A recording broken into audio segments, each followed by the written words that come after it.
اللہ اکبر. یعنی پچھلے زمانے میں لوگوں کو قرآن سے کتنا تعلق تھا. ایک شخص حجاج ابن یوسف کے سامنے آ گیا. اب حجاج ابن یوسف تو بڑا ظالم جابر شخص تھا. تو حجاج ابن یوسف کے سامنے آ گیا اور اس نے کہا کہ اگر میرے بس میں ہوتا اور میں اگر اللہ سے یہ کروا سکتا تو تجھے اس زمین پر سے اسی طرح ختم کر دیتا جس طرح کے قرآن مجید کے پہلے 15 پارے میں لفظ کلا نہیں ہے. پہلے 15 پارے میں لفظ کلا نہیں ہے. قرآن میں کہیں بھی پہلے 15 پارے میں جس طرح لفظ کلا نہیں ہے, تو جیسے قرآن میں لفظ کلا نہیں ہے تو میرے بس میں اگر ہوتا ہے تو اس زمین پر میں حجاج ابن یوسف کو باقی نہ رہنے دیتا, صاف کر دیتا اس سے. تو حجاج ابن یوسف نے یوں کر کے آنکھیں بند کر لی.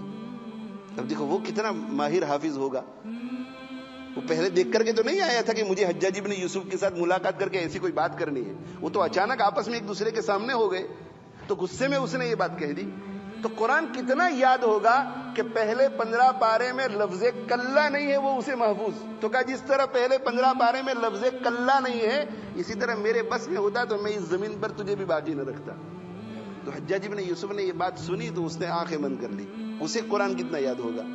آنکھیں بند کر لی اور چند منٹوں تک اس نے آنکھیں بند کر کے رکھی اور پھر اس کی طرف دیکھا اور کہا کہ خدا کی قسم اگر پہلے 15 پارے میں کسی جگہ پر بھی مجھے لفظ کلا مل جاتا تو میں تیری گردن اڑا دیتا.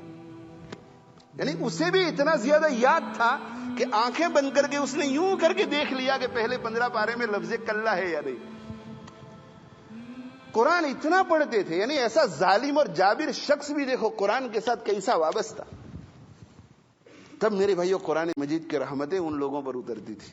وہ زمانے میں معزز تھے مسلمان ہو کر, وہ زمانے میں معزز تھے مسلمان ہو کر, اور ہم خار ہوئے تاریخ قرآن ہو کر.